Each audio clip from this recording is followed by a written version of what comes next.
নমস্কার বন্ধুরা, দেখতে পাচ্ছেন আমি একটা ভিডিও দিয়েছি।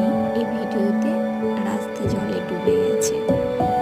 আর এটা আমার ভাইপো, বড়দার ছেলে। ও প্রথমে বুঝতে পেরেছিল বোধহয় যে ওর ছবি তোলা হচ্ছে, ও একবার উপরের দিকে তাকিয়েছিল, তারপরে আস্তে আস্তে চলে যাচ্ছে। আর এখানে প্রচুর স্লিপ করছে পা।